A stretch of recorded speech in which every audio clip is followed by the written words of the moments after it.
Bonjour, bonjour, en direct du Alors, Kazakhstan. Euh, on va vous raconter un petit peu notre voyage là, ces 2 derniers jours et comment est-ce qu'on a ressenti les choses, comment ça s'est passé. Et puis voilà, donc on est parti de Yerevan le 16. On a attendu le visa vraiment longtemps. On est allé on avait le droit d'aller récupérer les visas le 16 janvier. Donc on savait qu'on avait 20 heures de route parce qu'on savait qu'ils n'allaient pas nous laisser beaucoup de jours, je le savais d'avance. Mais j'espérais quand même qu'ils nous laissent 5 jours. Mais non, au final, ils nous ont laissé 2 jours et demi pour faire 20 heures de route pour arriver jusqu'au Kazakhstan. Donc voilà, c'était pas une mince affaire, surtout avec les enfants qui ont fait presque non-stop dans le bus. On s'est arrêté juste pour manger. on a quand même essayé d'aller le chercher le jour avant.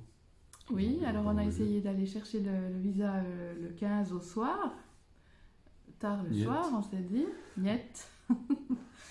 Et puis après, on a essayé le matin à 9 heures. Donc on s'est dit, Le si on a à lendemain, 9 heures, donc on est le 16 à 9 heures, ils doivent pouvoir nous le donner. Et puis comme ça, on aurait pu avoir un peu plus de marge pour faire le voyage. Niet. on a reçu un petit bout de papier. 15 heures. Et puis là, méchamment, la dame nous tend le visa, ouais, le papier, oui, avec écrit 15 heures dessus. Ta, elle ne me regarde plus, au revoir. Donc voilà, on est parti, Alors, on on est arrivait à revenu 15 heures. à Le 15 temps heures. d'attendre, le temps de. Alors je C'était. sais pas, mais ouais, ils Il nous ont devait être fait encore 15h50. attendre. Au final, puis on n'était pas les seuls, hein. Il y avait encore d'autres personnes qui attendaient aussi sur leur passeport. Une Canadienne qui était à côté de moi. Non, Elle devait prendre l'avion. elle devait prendre l'avion. Elle avait, je sais pas, elle travaillait au Canada ou quelque chose comme ça. Elle aussi, elle attendait, puis elle devait prendre l'avion. Donc pour elle aussi, c'était urgent de recevoir son visa. Elle allait à Moscou. Donc voilà, et puis bah, finalement, on a dû attendre quoi? Presque une heure, pas tout à Ouais. fait une heure, mais presque une heure. Puis on s'est dit, ah, début, on doit y aller, on doit y Pour aller. Ah, bah. manger. Donc on était un peu stressés quand même. Donc voilà. Finalement, on a reçu, le gars me donne le passeport dans les mains, il me dit, vous avez 3 jours. Puis je dis, oh super, il nous a laissé 3 jours. Et puis après, j'ouvre le passeport, et puis je vois que c'était du 16 au 18, donc c'était 2 jours et demi. Donc si j'avais vu avant que c'était depuis le 16, j'aurais dit, mais non, c'est pas 3 jours, c'est 2 jours et demi. Et puis j'aurais dit ce que je pensais, mais voilà. On était dehors une fois que j'ai regardé le temps. Donc voilà. Donc, direction bus, direction départ, hein, départ de Yerevan. Arrivé à la douane, on a mis 3 ou 4 heures pour 4 heures. arriver à la douane La Géorgie. de l'Arménie-Géorgie. Le lendemain, on part de la Géorgie, on fait cette montée enneigée qui arrive dans les montagnes, on arrive à un sommet de 2500 et quelque chose comme ça, 2500 mètres. Et puis donc des montagnes magnifiques et puis remplies de neige, donc c'est vraiment un beau paysage. Donc là, on arrive à la frontière géorgienne-Russie. Je change quelques dollars. Je me fais arnaquer au passage parce que j'ai pas contrôlé, parce que j'ai fait confiance. Et puis voilà, bon, c'est pas grave, ça fait partie du voyage. Ensuite, j'ai pu demander la carte SIM, ce qui est bien aussi parce on a directement le réseau en Russie. Donc je me suis dit, c'est une bonne chose. Forcément, on paye un peu plus cher, mais voilà, on avait la carte SIM, on avait Internet. Surtout pour le GPS, parce on a le GPS qui fonctionne avec le réseau. Et puis il nous faut télécharger la carte hors connexion. Mais pour ça, il nous faut le réseau. Donc on est quand même obligé d'avoir soit avant, soit après du réseau. Être sûr d'en avoir pour pouvoir télécharger la carte du nouveau pays gratuitement, sans devoir payer, quoi. Donc voilà, donc on arrive à la frontière géorgienne sans problème parce qu'on a le visa déjà russe. Et donc il faut absolument l'avoir, sinon ils ne vous laissent pas passer. Donc ça joue facilement, on arrive à passer. Juste Angelo qui doit rester dans le Ouais. bus. Ce qu'il y a aussi, c'est que les chauffeurs doivent rester dans le bus. On doit sortir pour aller vers les personnes, puis tout montrer vers les papiers. Et le reste doit aller dans un couloir, comme tu vas dans un avion Passeport pour passer. contrôle. Passeport contrôle. Donc moi avec les enfants et Angelo reste tout seul. Alors quand Aline parle anglais, il n'y a pas de souci, mais quand moi on me pose des questions, alors moi je dis no English, no English, Madame English, Madame Madame English. English. je dis que ça, puis pour finir, des fois il y a des Donc, inconvénients parce ouais, qu'ils essayaient de poser des questions, ils me posaient des questions, j'essaie, ils me disaient vous allez où? Je dis no English. Puis après, pour finir, il prend le timbre et puis paf, il me dit ok, c'est bon. pour l'instant, ça va, quoi, on a de la chance. Hein. Donc, oui, alors, Angelo m'attend un peu plus loin et quand on a fini le passeport contrôle, eh ben, on peut directement monter dans le bus et puis y aller, direction la Russie. Donc là, la Une douane autre histoire. russe, elle n'est pas toute proche de la douane géorgienne. On doit rouler à peu près 5 minutes avant d'arriver à la douane russe. Et on a le temps de voir le décor, hein, donc c'est-à-dire un espèce de canyon, des grandes montagnes tout autour, des cailloux partout, et puis avec ça, des carcasses de voitures brûlées un peu partout, des pneus de camions foutus dans l'endroit là. Donc on est un peu refroidi, on dit oh là là là là, mais qu'est-ce qu'on fait, mon Dieu, mais est-ce qu'on... Voilà, on n'est pas tout à fait rassuré. Donc on arrive ensuite à la douane proprement dite. Là, ils nous font signe de nous arrêter. On arrive à 16h24 exactement. Parce que ça, Ouais, 16h. Non, on est arrivé le matin. 10h. On arrive à 10h. Donc, on est sorti à 16h, hein, pour juste vous dire. Hein. Mais on arrive à 10h, donc on suit tout droit, allez-y, bon voilà. Donc, on attend notre tour et puis on a vu qu'il y avait un bus devant nous, un bus de voyage. Ils ont dû tout sortir, tout vider, les valises, tout. On s'est dit, quand ça sera notre tour, si on doit tout vider, ouais.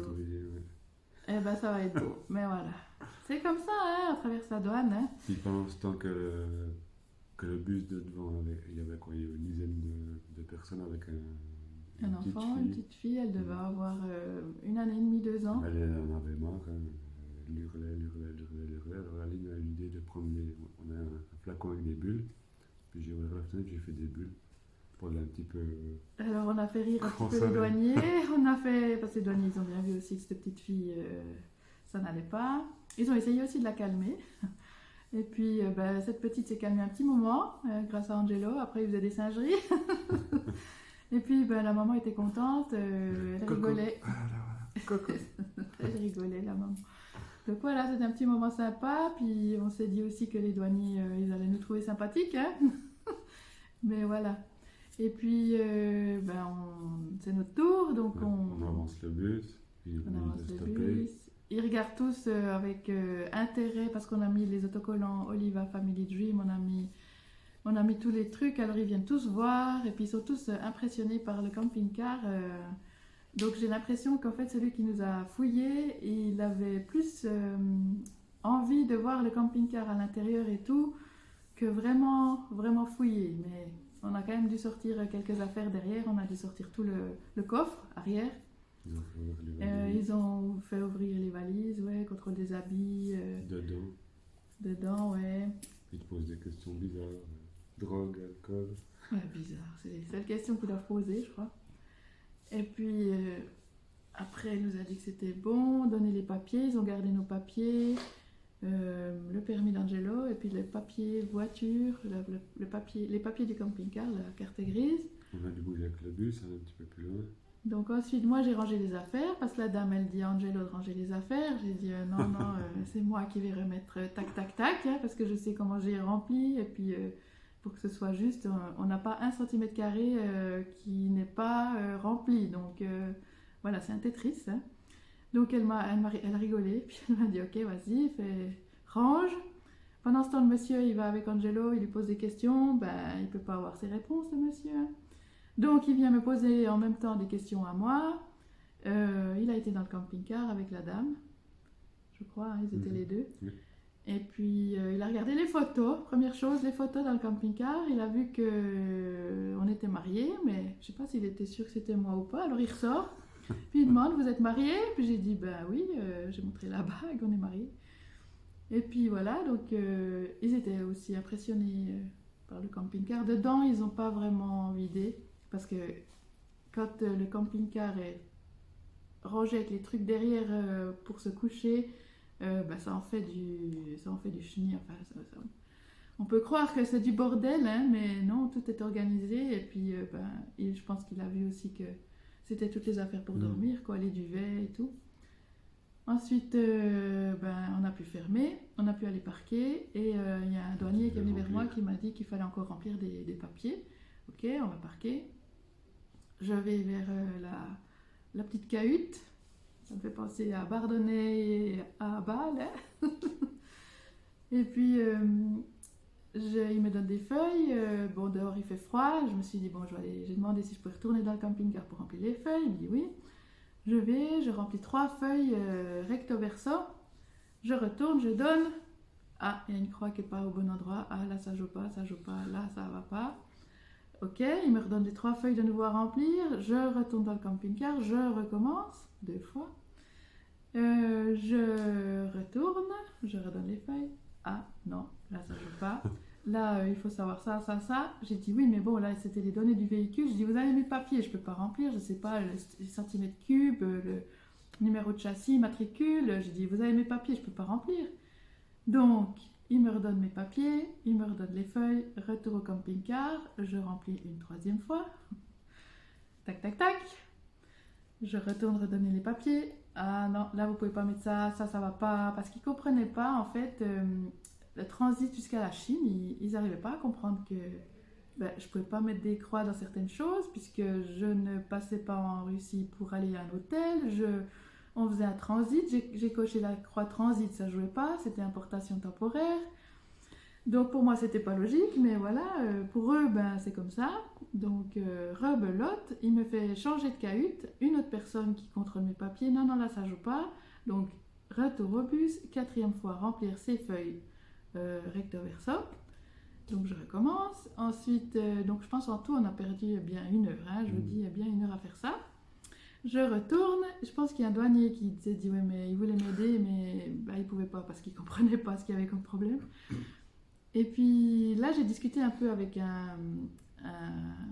il était quoi, non, il était allé au Kazakhstan, donc il me demandait un peu ce qu'on faisait et tout, puis il comprenait pas très bien, on parlait pas très bien l'anglais. Enfin lui il ne parlait pas bien, donc on arrivait un peu. Mais je crois que le fait que j'ai discuté avec cette personne après, quand il a rouvert la fenêtre pour me prendre les papiers, il lui a dit qu'on faisait un voyage et tout, il lui a expliqué. Donc il a un peu compris l'esprit.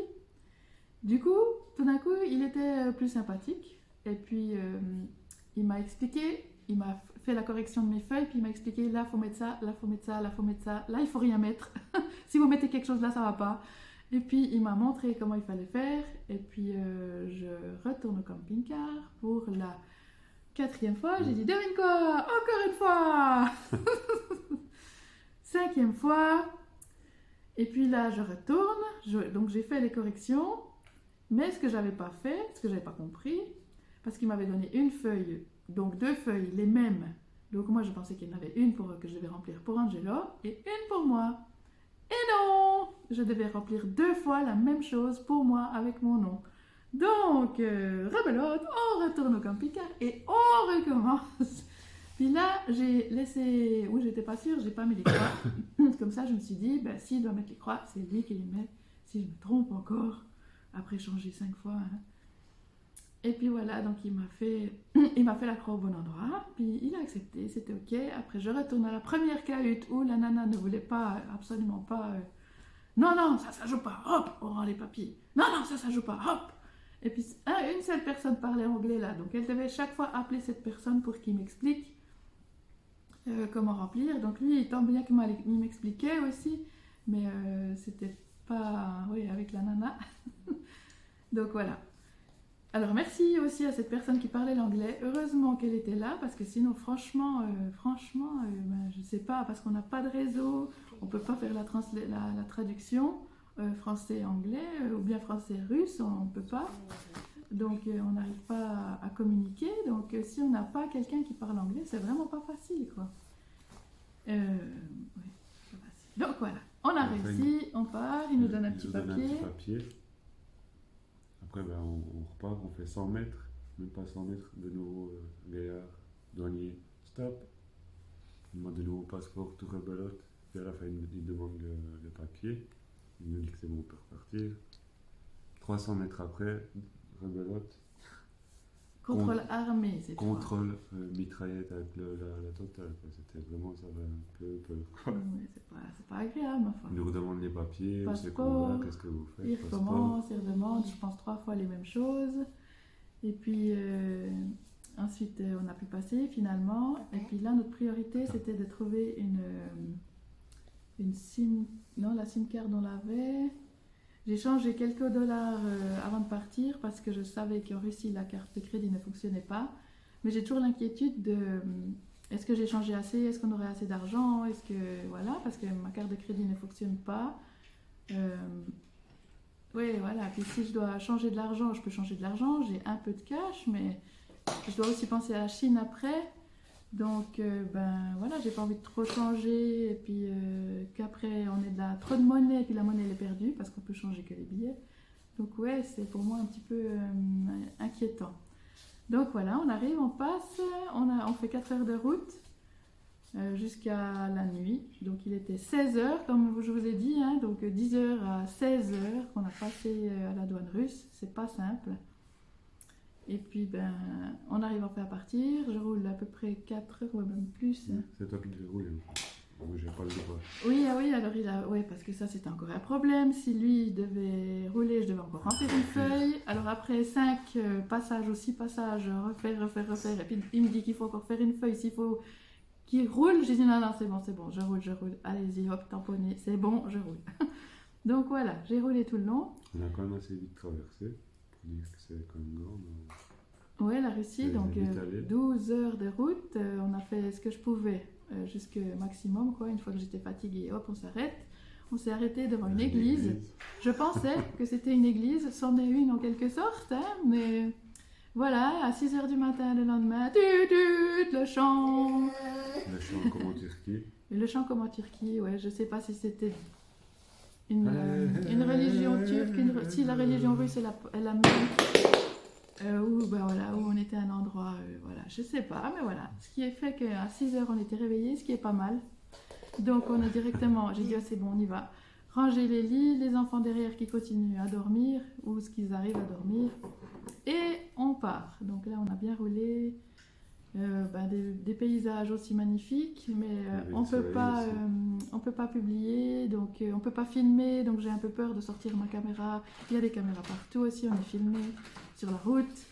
Donc j'ai un peu souci que ça nous pose des problèmes à la sortie. Donc j'ai pas beaucoup filmé, j'ai pas beaucoup fait de photos en Russie. Quelques-unes. On essaiera de partager en espérant qu'on n'ait pas de problème, parce que je pense qu'avec toute la technologie, ils arrivent à nous localiser, puis ils arrivent à localiser les photos. Donc je ne sais pas, mais voilà, je vais quand même partager un petit peu. Donc Angelo roule quand même un petit peu, quelques heures, où on est filmé aussi, donc je me suis dit, oh là là, j'espère que ça n'aura pas de soucis, mais voilà, ça ne nous a pas posé de problème. Ça ne nous a pas posé de problème à la fin. Voilà, donc on arrive à la frontière Russie-Kazakhstan. Non, Russie-Kazakhstan. Et puis, sortie de la Russie, la première chose qu'on nous demande, c'est si on a fait le e-visa russe. Donc si on avait fait le e-visa par internet russe, donc sans avoir le papier russe dans le passeport, le timbre, on ne serait pas passé au Kazakhstan. Donc c'est très important d'avoir fait les papiers comme ça à l'ambassade, avec le papier dans le passeport, pour pouvoir traverser le Kazakhstan. C'est la première question qu'ils nous ont posée. Ensuite, le monsieur très sympathique, You are crazy. Quand il a vu ce qu'on faisait, qu'il a compris où c'est qu'on allait, qu'il a vu le bus. Tous les camions, il n'y a pas de voiture. Ouais, il n'y a pas de camping-car, on ne voit personne. Bon, on doit peut-être être les seuls à voyager en hiver, je ne sais pas. Mais en tout cas, les gens, ils viennent tous voir, quoi. Ils sont impressionnés. Des fois, je me demande, ouais, mais bon, on n'est quand même pas les seuls à voyager. Donc, je ne sais pas, je suis surprise parce que quand je vois l'intérêt des gens, quand je vois comme ils nous regardent, je me dis, mais ils n'ont jamais vu ça. Je sais pas, mais bon, voilà. Et pourtant, sur les réseaux, on voit bien qu'on n'est pas les seuls à voyager, donc voilà. Et puis on a rencontré, on n'a pas dit, mais on a rencontré des Chinois en Géorgie avec aussi un camping-car, un gros camion 4x4 là. Et puis des Allemands qui voyageaient en Arménie et puis qui voyageaient pendant un mois. Ils étaient aussi tout contents de nous voir, de voir ce qu'on faisait. Ils ont vu l'autocollant Olivard, il a cherché. Eux, ils nous ont dit ouais, bravo avec les enfants, ce que vous faites, c'est super, on aimerait faire la même chose, mais on n'a pas encore eu le courage de quitter le travail. Donc voilà, eux, ils voyageaient pendant un mois. Et puis j'ai dit, il faut le faire parce que c'est incroyable quand même, toutes ces expériences qu'on fait, et puis d'être avec les enfants, vivre ça, d'être ensemble, ça n'a pas de prix. Donc voilà, le monsieur, 30 ans, le douanier, qui nous fait passer la sortie de Russie. Alors il me montre, il me pousse, il me dit où c'est qu'il faut que j'aille, tout. Il m'a accompagné, je pense pas qu'il fait ça avec tout le monde. Puis on discute un petit peu, on aurait bien aimé discuter plus parce que c'est intéressant de connaître un peu sa vie, puis voilà. Donc cette fois c'était moi qui conduisais le camion, le bus. Et puis Angelo qui allait avec les enfants dans le passeport contrôle, donc c'est un autre bâtiment, donc il va avec les enfants, moi je m'occupe... Oui non, pas cette fois-là, là il était à côté de moi. Donc, mais c'est moi qui discutais avec le monsieur, puis qui fait comme quoi c'était moi la conductrice, etc. Donc il m'explique, et puis il a 30 ans et 5 enfants, donc il s'intéresse un peu à nous, à ce qu'on fait. Puis il n'arrête pas de dire you are crazy, you are crazy. Puis je dis mais why, dis-moi, explique-moi. Mais non, il ne répondait pas. Et puis donc il entre, donc il fait la fouille du bus, il regarde, il va voir derrière, je montre. Mais ce qui m'intéressait aussi, j'ai l'impression, c'était de voir comment on faisait avec ça, quoi, comment on vivait avec ça. Parce que home, j'ai dit oui, maison, c'est notre maison, oui. Il y avait qui filmaient, puis il va dedans, puis il prenait des photos. Puis ouais, tout le monde venait voir, enfin pas tout le monde, mais certaines personnes venaient s'approcher. Et quand on ouvrait surtout. Et puis il me demande pour ouvrir, il va dedans. Moi je lui explique des trucs, mais ça ne l'intéresse pas. Donc il regarde, les premières choses qu'il regarde, c'est les photos. Les photos, on a une photo de notre mariage, une photo des enfants, un cheval, un voyage en croisière. Et puis la première chose qu'il me demande, c'est mais t'as quel âge? J'ai dit 43, il demande à Angelo aussi. Puis il fait waouh, puis il me dit, puis lui, je sais pas pourquoi, lui avait 30 ans, 5 enfants, puis lui 49 ans, puis moi 43, puis il demande, ouais mais c'est toi là sur la photo? Puis je dis oui. Puis il demande, t'es la première femme, la deuxième femme, troisième femme? J'ai dit, première femme, les deux premiers. On n'a pas d'autres personnes avec qui on est marié, donc je ne sais pas si lui, il a 5 enfants avec plusieurs femmes différentes, je ne sais pas. Enfin voilà, donc il regardait surtout le camping-car, les toilettes, comment c'était quoi. Après c'était bon, ça a fait en tout, je pense, 10 minutes, et puis c'était bon. Et puis, on peut continuer, il nous laisse passer, bon voyage, bonne chance. On arrive au Kazakhstan. Là aussi, au départ, les gens sont comme tous les douaniers, méchants, sévères. Et puis finalement, quand on explique et puis qu'ils voient ce qu'on fait, ils sourient et puis ils sont sympas, quoi. Donc là, au Kazakhstan... Attends, mon cœur. On nous dit que c'était des routes de poussière, pas de bitume. Oui, alors d'après ce qu'on lit dans les informations, donc je ne sais pas s'il faut lire ou bien s'il faut y aller, hein, parce que franchement, quand on lit les informations, ça nous dit oh là là, ça va être dur et tout, puis finalement, non, c'est pas dur. La première route vers la grande ville, c'est que de la poussière. Que des nids de poules, 30 km/h, c'est ce qu'on lit dans les réseaux, ce qu'on lit sur le routard. On a roulé quoi, on a fait... Il donne des astuces qu'il faut prendre une autre route, roulez par là, ne prenez pas cette route, là, ça ira mieux. On a roulé 1 heure. Puis aucun souci, en fait, c'est des nouvelles routes. Donc voilà, je pense pas que ça fait longtemps qu'elles sont faites. Mais ça sert à rien d'aller lire les informations qui sont pas justes parce que... C'est quand on rentre dans les villages, là, c'est vraiment des nids de poules, c'est vraiment des... Oui, alors sur l'autoroute principale, donc il y a une autoroute jusqu'à Atirao, qui est la première grande ville au Kazakhstan. Aucun souci, belle route, nouvelle. Donc j'ai regardé aussi les dates sur les routards, puis c'est des dates d'1 année, 2 ans. Donc peut-être que la route date d'1 année, 2 ans, je sais pas, mais oui, franchement, j'ai même plus envie d'aller lire. Il faut juste qu'on aille découvrir et puis c'est tout, quoi. Puis on verra bien. Hein, on est en aventure, on est en voyage, puis voilà. Maintenant, le but, c'est de passer le Kazakhstan. Donc voilà, traverser le Kazakhstan. Là, on a un peu le temps. Et puis la première chose qu'on doit faire maintenant, on n'a pas encore, donc on s'est arrêté dans un hôtel, on n'a pas précisé. dormir au chaud, et puis avoir la bonne douche chaude, les enfants qui soient bien, c'était important, qu'on puisse Un bon jouer, bain ce matin. qu'on puisse jouer aussi, être avec eux, qu'ils puissent avoir de l'espace, hein, qui est important. Donc, donc oui, on a pris l'hôtel. L'hôtel est cher, mais c'est pas grave parce que c'est cher pour ce que c'est. Au final, c'est pas cher pour nous, mais pour ici, pour le Kazakhstan, c'est 50 francs qu'ils nous ont demandé pour la nuit. Moi, je pense qu'il y a bien moins cher, surtout qu'on n'est pas en ville, on est dans un petit village. Aussi, ouais. Mais voilà, il nous a aidé aussi à aller chercher de l'argent parce que je suis arrivée ici avec la carte. J'ai dit écoutez, j'ai que la carte, je sais pas même pas si elle fonctionne. Puis il me dit oh, pas de problème, vous pouvez aller au bancomat, je viens avec vous, je vous montre. Alors il est venu avec nous, nous a montré le bancomat à 4. Donc il était quoi 9h du soir pour eux ici. Hein. Ouais, on a avancé de 2 heures aussi. Oui, on a avancé de l'heure et puis il nous a amenés au bancomat, on a tiré les sous. Ça a marché, j'étais vraiment soulagée parce que je me disais, mais si ça marche pas, puis que je dois. Ouais, j'ai des inquiétudes avec ça, quoi. Mais gratitude, j'ai de la gratitude pour ma carte qui fonctionne ici, puis qu'on peut prendre. Voilà, quoi. Parce qu'ici, on peut que payer avec l'argent cash.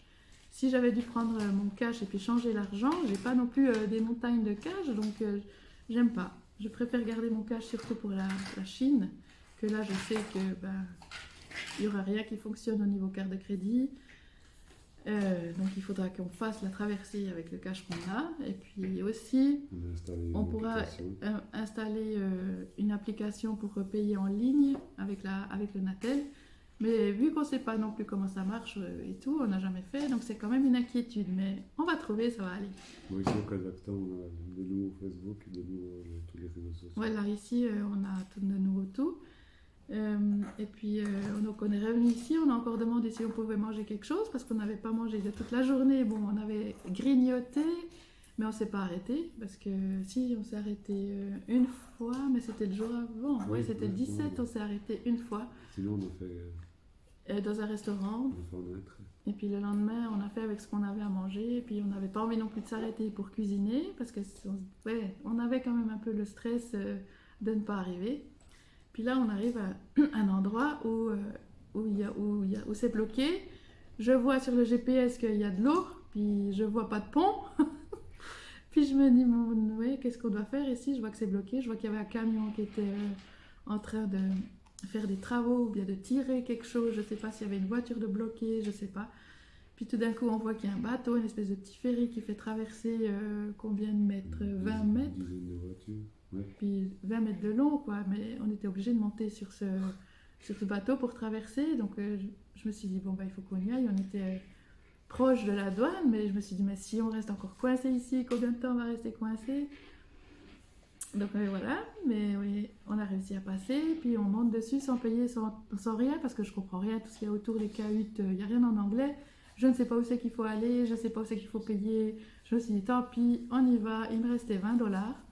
$20 que la nana n'a pas voulu me changer en Russie pour avoir des roubles pour pouvoir manger. Au final, on n'a pas mangé, on a acheté de la Diblou. Enfin, ça, c'est aussi encore toute une histoire. Donc voilà, et puis on a réussi à traverser. Puis le monsieur, il fait le tour des camions pour payer. Puis j'ai dit, mais je suis désolée, j'ai pas de roubles. Mais je vous donne $20, quoi. Mais au final, je pense qu'il est gagnant s'il va changer ses dollars. J'espère que le billet est accepté, même s'il est un tout petit peu déchiré. Donc voilà, il nous a quand même accepté ces $20 et puis on a pu passer et puis arriver à la frontière. Mais c'était un petit bateau qui nous tirait. Oui, c'était quelque chose d'original, on n'a jamais vécu. Donc c'était un petit bateau qui nous... On était sur une espèce de plateforme, on était plusieurs voitures et même des gros 3 tonnes 5. Donc on se dit, oh là là, on est trop lourd, je sais pas. Il a dû s'y reprendre à 3 fois pour pouvoir nous faire tourner et pouvoir traverser. Tous les lacs sont gelés. Alors il y avait de la glace aussi, c'était... Ouais, il y a des gens qui faisaient des troupes qui pêchaient. Ça, on va mettre des photos et vidéos. Et puis sur la plateforme, là, il y a aussi un monsieur qui est venu regarder, nous demander des questions. Vous traversez, vous faites quoi? J'ai expliqué, bien, surtout avec les enfants, bonne chance et tout. Et puis... c'est bien allé, quoi. Alors voilà, puis Kazakhstan, où c'est que j'en étais, oui. on a pu payer. Il nous a, donc, pour le service qu'il nous a rendu, parce que j'aurais jamais trouvé, hein. Franchement, j'aurais jamais trouvé le bancomat. Pour aller chercher des sous, il n'y a rien qui est indiqué. J'aurais pas trouvé. Même les banques, donc on n'avait pas le wifi, on n'avait pas de carte SIM, donc on n'a pas de connexion, donc on n'a rien. Donc on y va à l'aveuglette et puis on cherche. Donc on est sorti dans un premier village et puis rien trouvé, tout des nids de poules. On retourne, puis là on tombe là-dessus, on voulait parquer là la nuit. Et puis après on a vu que c'était un hôtel, puis on s'est dit bon on y va quoi. Donc voilà, les premières impressions d'ici. Il y aurait tellement de choses encore à dire, mais bon, ça fait déjà 31 minutes. Donc on va vous laisser et on vous souhaite une magnifique journée. N'oubliez pas de vous abonner. N'oubliez pas de vous abonner, oui, et puis de nous faire des demandes d'amis sur Facebook et tout. Ça nous aide à augmenter la visibilité et puis de faire partager tout ça aussi. Je trouve que c'est cool. Donc si vous aimez et tout, ça serait cool de nous mettre un pouce et de vous abonner. À bientôt, merci, À bientôt. bisous bisous.